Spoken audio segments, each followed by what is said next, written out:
Вчера утром пришла новость о задержании, а следом о мере пресечения в виде СИЗО Игорю Гиркину, известному также как Игорь Стрелков. Формально у Стрелкова экстремистская статья, формально возбужденная по доносу вагнеровского военврача. Но мы понимаем, что дело не в экстремизме. Дело в резком изменении государственного отношения к той самой Z-общественности, ярчайшим представителем которой является Стрелков. Давайте вкратце вспомним, кто такой наш Гиркин-Стрелков. В прошлом он профессиональный военный, участвовавший почти во всех военных конфликтах, где как-то была замешана Российская Федерация. От Чечни до Боснии. Бывший сотрудник ФСБ, какое-то время работал начальником службы безопасности у олигарха Константина Малафеева. В момент аннексии Крыма он очутился на полуострове, где руководил одной из шаек, которые обеспечивали силовую поддержку оккупации. После Крыма он отправился на Донбасс, где, по собственному признанию, стал одним из ключевых зачинщиков военного конфликта. «Если бы не я, — говорит Стрелков, — все закончилось бы как в Харькове». То есть гражданский конфликт завершился бы, и сегодня на Донбассе была бы не бесконечная война и полная социальная катастрофа, а просто мирные города Донецк и Луганск. Стрелков причастен к катастрофе Боинга MH17 малазийских авиалиний.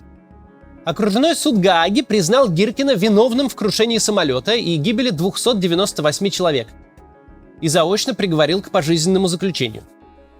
Надо сказать, что Стрелков человек по-своему уникальный. Он один из полевых командиров Донбасса, которых быстро выдавили из публичной сферы, едва только российскому зрителю надоела кровавая и бессмысленная мясорубка. Но, в отличие от подавляющего большинства других героев русской весны, Стрелков остался жив. Более того, никто не препятствовал его публичной деятельности. Деятельность эта сводилась к жалобам и нытью в пабликах ВКонтакте, где бывшие ветераны и примкнувшие к ним ругали, на чем свет стоит российскую власть, которая якобы дала надежду жителям Донбасса, а потом тут же их кинула. Между 15 и 22 годами самым ярким событием в жизни Стрелкова были, пожалуй, дебаты с Алексеем Навальным. В целом он канул в небытие, как и вся Новороссия. Но с началом полномасштабного вторжения Стрелков стал главным голосом всех милитаристов. Главным голосом тех, кто очень даже за войну, но не за такую войну, которую способно вести российское государство. Не будем долго останавливаться на этой личности, вы и сами все знаете. Давайте сразу к сути. Почему Стрелкова повязали и почему именно сейчас?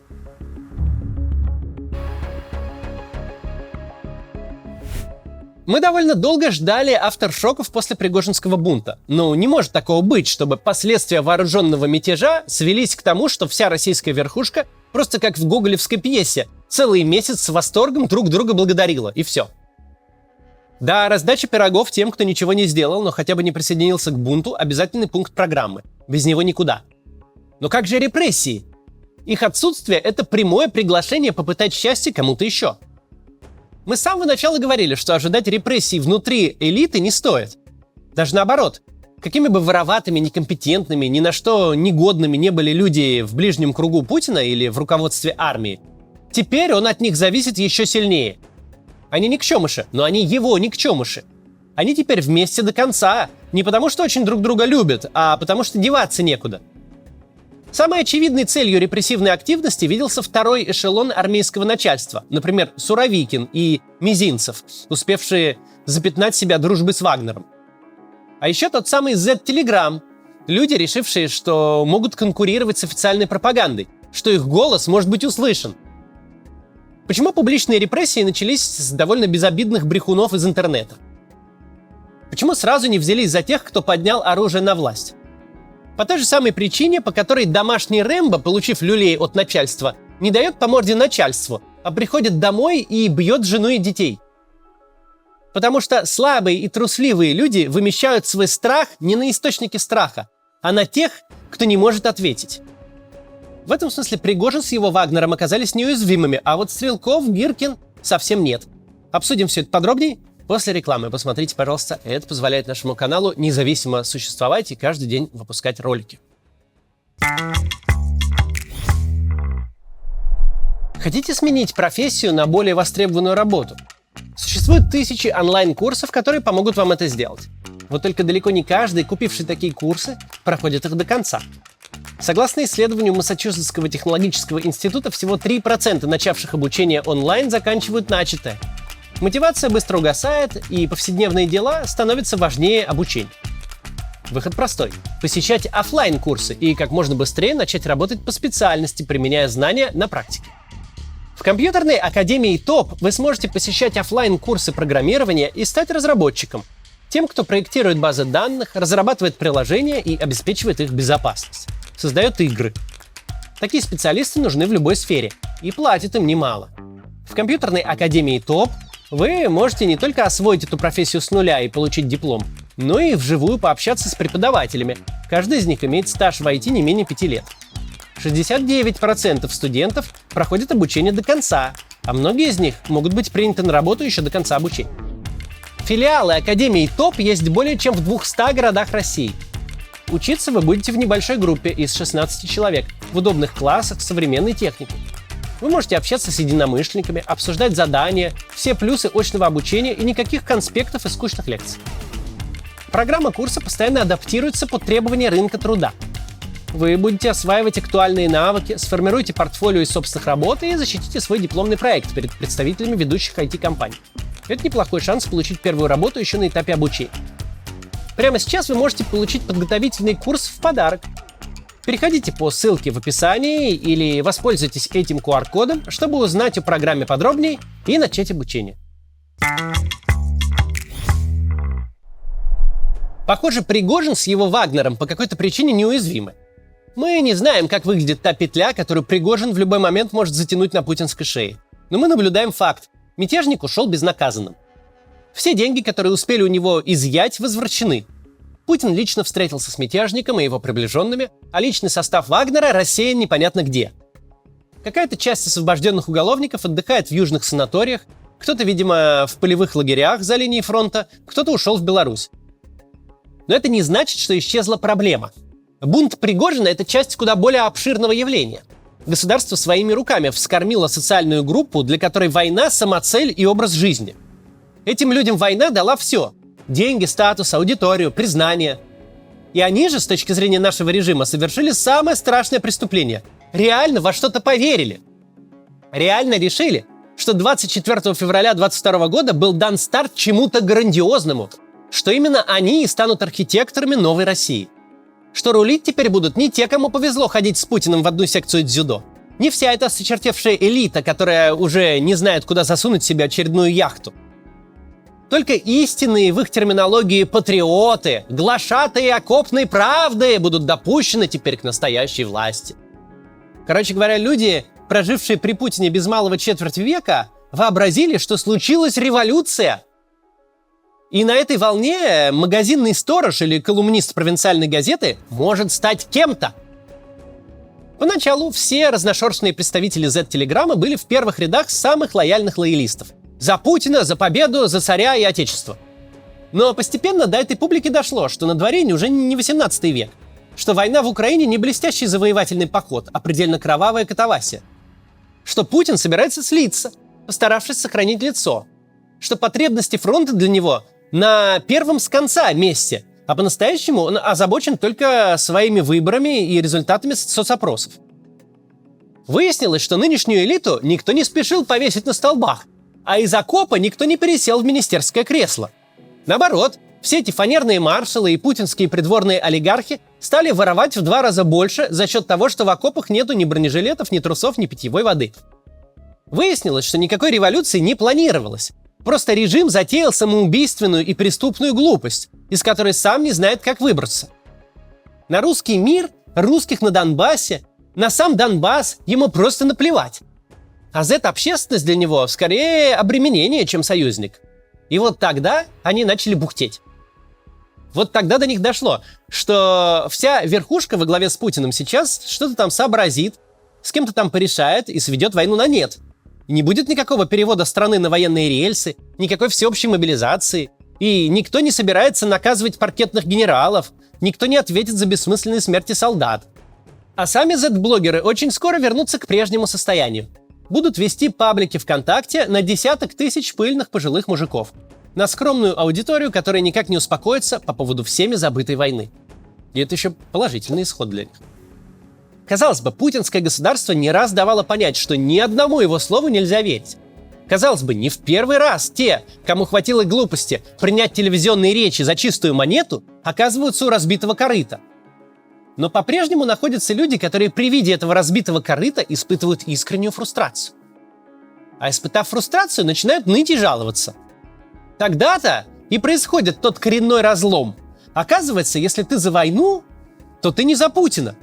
Оказывается, Путин и его окружение не союзники. Оказывается, они враги в тылу. Что не разобьют украинцы в бою, то растащат и продолбают свои в тылу. Аудитория Z-спикеров от нытья только растет. Ведь это нытье основано на реальности. Если ты представляешь, как ведется эта война, а уж тем более, если в ней участвуешь, невозможно смотреть Коношенкова, который перебил больше химарсов, чем их в принципе было произведено. Невозможно слушать Соловьева, который второй год берет Варшаву и Париж. Или Киселева, который ядерной торпедой топит Британские острова. До бунта Пригожина Путин еще мог этого не понимать, но теперь-то деваться некуда. Он своими руками создал оппозицию совершенно непривычного формата. Массу предельно раздраженных людей, чья ненависть направлена не столько в сторону Украины, сколько на него лично. У этой оппозиции есть собственные СМИ и собственные вооруженные люди. Поднеси к этому керосину спичку, и все. Никакая Росгвардия не поможет. Да, свернуть голову Пригожину почему-то не получилось. Более того, не получилось найти и наказать даже тех, кто непосредственно сбил российских летчиков. Но вот этих телеграм-воинов, которые почему-то решили, что для них тут свободу слова и гражданские права включили, вот их вообще никто не мешает пустить под нож. Мстить не тому, кто тебя обидел, а тому, кого ты можешь безнаказанно побить – фирменный стиль путинского государства. Многие предсказывали такое развитие событий. Не будет никаких отставок в руководстве армии, о которых грезит Z-телеграм. Вместо этого с топором пойдут на сами Z-каналы. Конечно, на данный момент все эти рассерженные Z-патриоты – это довольно безвредное посмешище. Но режим-то уже пуганый.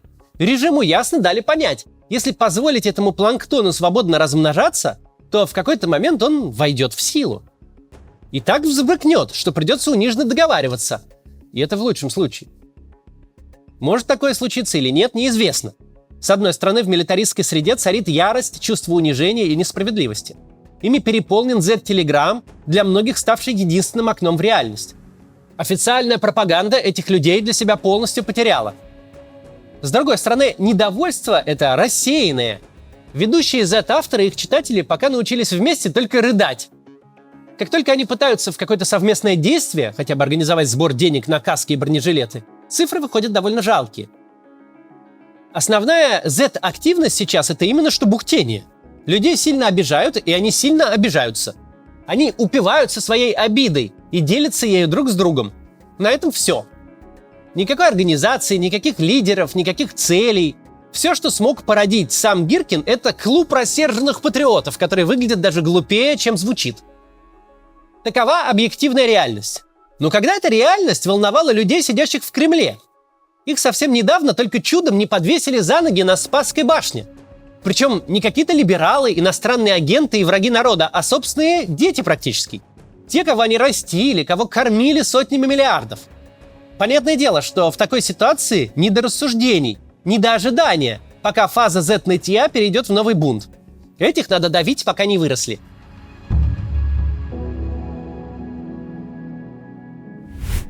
Мы здесь описали вполне очевидные истины. То, что испуганное российское государство начнет мочить всех, кто под фонарем, кого хорошо видно и кому нечем отстреливаться, было нетрудно предсказать.